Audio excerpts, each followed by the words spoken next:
Bharatiya Janata party की स्थापना से लेकर के भारतीय जनता पार्टी के आज के कार्यकाल तक बनिया ही लगभग 70 से 80%, 90% बनिया भारतीय जनता पार्टी को देता आया है। लेकिन क्या एक पार्टी समाजवादी पार्टी की सरकार बनती है तो एक जाति विशेष के लिए काम करती है, बहुजन पार्टी की सरकार बनती है तो एक जाति के लिए काम करती है। लेकिन भारतीय जनता बनिया हमेशा ठगा जाता है। बनिया ने भारतीय जनता पार्टी से बहुत आशा किया था। बनिया भारतीय जनता पार्टी से उसकी सोच थी कि हमें आगे चल करके हमें लाभ मिलेगा। तो बता दूं कि संत राम अग्रहरि की जो हत्या हुई उससे पहले इस बच्चे पर एक हमला हुआ था और हमला करने वाले वही लोग थे। पुलिस अगर तब सजग हो जाती तो शायद हमारे बीच हमारे बड़े भाई संत राम अग्रहरि जिंदा होते। और इसलिए हमें लगा कि नहीं, मुझे नारी की छत में आना चाहिए, हम सभी को और महिलाओं को भी आना चाहिए। हम किसी और समाज में क्यों किसी के भी पैर क्यों छुए? हमें अपने समाज के भी नारी जैसे, मायावती जैसे, राबड़ी देवी जैसी, सुषमा जयललिता जितनी महिलाएं आ रही हैं समाज में निकालना होगा। और हमें महिलाएं का मैंने देखा कि बहुत सी महिलाएं समाज में राजनीति के रूप में बहुत उदासीनता मैं देखती हूँ। पर ये राजनीति मुझे क्या फायदा मिलेगा? मुझे बहुत से पैसे यहाँ समय कैसे निकालूं? मुझे यहाँ पर सैलरी कुछ मिलेगा? मुझे फायदे की बात, फायदा ये आपका नहीं दिखेगा। आज हम फिर बोलेंगे कल का पेड़ बनकर हमें बर्गर के रूप में हम सभी को देखेंगे। सुल्तानपुर में आयोजित अखिल भारतीय हमारा समाज पार्टी के प्रांतीय सम्मेलन को संबोधित करते हुए राष्ट्रीय अध्यक्ष ने भारतीय जनता पार्टी पर गंभीर आरोप लगाए हैं। उन्होंने भाजपा सरकार में व्यापारियों की हत्याओं को लेकर बड़ा सवाल खड़ा किया है। वहीं व्यापारियों की भागीदारी को लेकर चिंता व्यक्त करते हुए संघर्ष के नए आयाम लिखने का दावा किया है।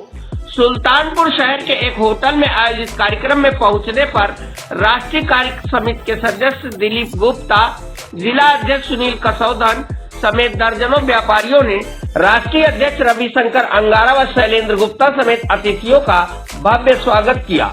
पार्टी के प्रदेश अध्यक्ष शैलेंद्र गुप्ता के साथ शहर के विभिन्न मार्गों से होकर व्यापारियों का काफिला गुजरा।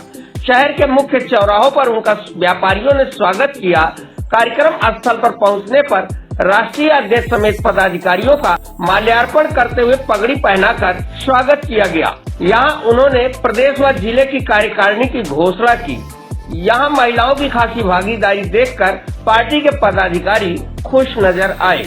कार्यक्रम को संबोधित करते हुए राष्ट्रीय अध्यक्ष रविशंकर अंगारा भाजपा पर हमलावर नजर आए। उन्होंने वर्तमान सरकार में हो रही व्यापारियों के साथ छिनैती, लूट व हत्या की घटनाओं को गंभीर बताया। वहीं वर्तमान सरकार द्वारा व्यापारियों की सुरक्षा न किए जाने का भी आरोप लगाया है। उन्होंने कहा कि भाजपा वैश्य समाज का वोट तो ले लेती है, लेकिन उसकी सुरक्षा, उसके विकास, उनके व्यवसाय को लेकर वह कोई पुख्ता इंतजाम नहीं करती। वैश्य समाज टैक्स के जरिए सरकार का पेट भरता है। वहीं वैश्य समाज को राजनीति में भागीदारी देने के नाम पर सभी पार्टियां पल्ला झाड़ लेती हैं। अखिल भारतीय हमारा समाज पार्टी वैश्य के मान सम्मान, स्वाभिमान के लिए संघर्ष करेगी, उनकी सुरक्षा का बंदोबस्त करेगी और सरकार में पूरी हिस्सेदारी मांगेगी। हिस्सेदारी न मिलने पर शोषित वंचित संगठनों के साथ सरकार बनाकर वे अपना हक ले लेंगे। नेताओं ने इस समय और क्या कहा, आइए सुनते हैं। शंकर अंगारा, राष्ट्रीय अध्यक्ष अखिल भारतीय हमारा समाज पार्टी। आज वैश्य समाज की एक राजनीतिक दल अखिल भारतीय हमारा समाज पार्टी की स्थापना वाराणसी में की गई थी, जिसका उत्तर प्रदेश के अलावा देश के कई प्रदेशों में पार्टी का विस्तार धीरे धीरे हो रहा है। आज सुल्तानपुर के जिले में वैश्य व्यापारी कार्यकर्ता सम्मेलन का आयोजन किया गया था सुल्तानपुर की संगठन की इकाई द्वारा, और मुझे मुख्य अतिथि रूप में मुझे बुलाया गया था। और जिस तरीके से उत्तर प्रदेश की सरकार में, भारतीय जनता पार्टी की सरकार में वैश्य समाज लगातार भारतीय जनता पार्टी को वोट देता आया है। वैश्य समाज भारतीय जनता पार्टी को सिंचने का काम किया है, लेकिन आज सबसे ज्यादा शोषण और अपराध और किसी की हत्या, लूट खसोट और किसी की हो रही है तो वैश्य समाज की हो रही है। तो भारतीय जनता पार्टी की सरकार इस मामले में वैश्य समाज की सुरक्षा के मामले में पूरी तरह फेल है।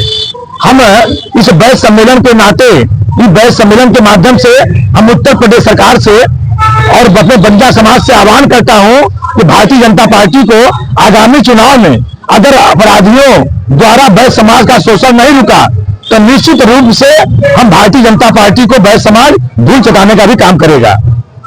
भाई समाज जिंदाबाद, जिंदाबाद। ये सम्मेलन बुलाया गया है, इसका मुख्य उद्देश्य क्या है? मुख्य उद्देश्य है संगठन का विस्तार और संगठन पर चर्चा। और उत्तर प्रदेश के कई जिलों में लगातार 8 वर्षों से लगातार व्यापारी और बनियों की हत्या हो रही है। कहीं किसी महिला की हत्या हो गई, कहीं किसी अभी सुल्तानपुर में संत राम अग्रहरी की हत्या हुई। ऐसे तमाम लगातार हत्याएं हो रही है। और भारतीय जनता पार्टी की सरकार, रोहित जायसवाल की भी गोली मारी गई, कहीं लूट हुआ, लगातार तमाम घटनाएं हो रही है। और भारतीय जनता पार्टी की सरकार जो बनियों को वोट लेकर के सरकार बनी है, वो मुख्य दर्शक बनी हुई है। सम्मेलन बुला करके उनकी सुरक्षा के लिए यहाँ से हम सरकार के खिलाफ अलग जगाने का काम किया है। यही मेरा मुख्य उद्देश्य आज के कार्यक्रम का है। आने वाले 2027 चुनाव में भी आप कुछ अपनी हिस्सेदारी? उत्तर प्रदेश के 2027 के विधानसभा में हम प्रयास है कि 403 विधानसभा में अखिल भारतीय हमारा समाज पार्टी शिरकत करेगी। अकेले लड़ेंगे या गठबंधन करके? अकेले लड़ेंगे, किसी से कोई गठबंधन नहीं। जिंदाबाद। योगी जी कह रहे हैं कि योगी की सरकार में ही व्यापारी सबसे ज्यादा, वो तो साक्षात दिखाई दे रहा है। अगर सर्वे करा लिया जाए तो उत्तर प्रदेश में सबसे ज्यादा बनियों की हत्या, बनियों की लूट, बनियों का शोषण हुआ है। और जो जितना इनके सरकार में हुआ है वो किसी सरकार में नहीं हुआ है।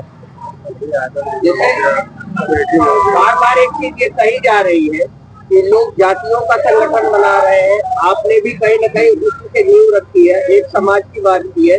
क्या लगता है कि आपको अपनी हिस्सेदारी मिल पाएगी? निश्चय अगर हमारा बनिया समाज संगठित होगा और मिल करके अगर राजनीतिक रूप से राजनीति भाग लेगा तो निश्चित उसको लाभकारी होगा, भागीदारी मिल पाएगी। महाकुंभ का बड़ा आयोजन हो रहा है, सैकड़ों संतों को इस बार वहां जगह नहीं दी गई, क्या कहना? संत होते हैं और वो किसी भी जाति और संप्रदाय से नहीं होते हैं। वो समाज के हैं, देश के हैं। उनको किसी जाति और संप्रदाय से मतलब नहीं है, किसी के व्यक्तिगत हित से मतलब नहीं है। वो सामाजिक है, इसलिए उनकी पूरी चिंता सरकार को करनी चाहिए। संतराम अग्रहरी और गौरव जायसवाल दो बड़ी हत्याएं जिले में हुई हैं, जिनके पीछे कहीं न कहीं बड़े कारण भी हुए हैं। ऐसे में क्या संतराम अग्रहरी के परिजनों को आप न्याय दिला पाएंगे?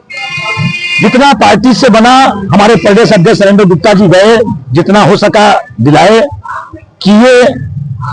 वैश्य समाज के लोगों को वहां जगाने का भी काम किया, यहाँ को एकजुट करने का काम किया।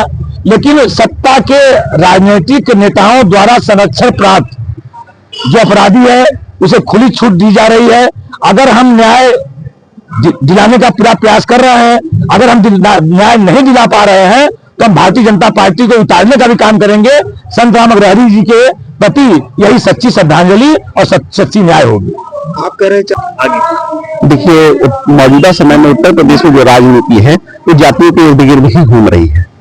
लगभग सभी जातियों की अपनी अपनी पार्टियां हो गई और संगठन तो सभी के थे। हमारे यहाँ भी ढेर सारे संगठन थे, पर हम अपने संगठनों से अपनी आवाज बुलंद नहीं कर पा रहे थे, क्योंकि वैश्य समाज का ये दुर्भाग्य है कि अन्य जातियों में तो सिर्फ एक जाति ही है, हम कई जातियों में बटे हुए हैं। हम अन्य जातियों के हिसाब से बटे हुए हैं, तो हमारे संगठन भी कई सारे हैं, अपनी अपनी उपजातियों की आवाज उठाते हैं। लेकिन अखिल भारतीय हमारा समाज पार्टी में लगभग सर्व वैश्य समाज है और हम सभी वैश्यों की आवाज उठाते हैं। आने वाले चुनाव में क्या रणनीति रहेगी? 2027 में हम लगभग पूरी 403 सीटों पर चुनाव लड़ाने की व्यवस्था है हमारी। अभी लोकसभा में हमने एक सीट पे चुनाव लड़ाया, उपचुनाव में भी बेला में भी हमने समर्थन दिया रवि गुप्ता जी, निर्दलीय प्रत्याशी रवि गुप्ता जी को। तो 2027 तो दूर है, हम 26 में भी जिला पंचायत चुनाव में भी अपने प्रत्याशी उतारेंगे। वैश्य समाज पूरी तरीके से भाजपा का मतदाता माना जाता है। आप भाजपा में सेंध लगाने की कोशिश कर रहे हैं, कितना सफल हो? देखिए, इसको सेंध लगाना नहीं कर रहे हैं, हम अपने आप को संगठित कर रहे हैं और अपनी लकीर बड़ी कर रहे हैं। वैश्य समाज भाजपा में तब तक था जब तक उसके सामने कोई विकल्प नहीं था।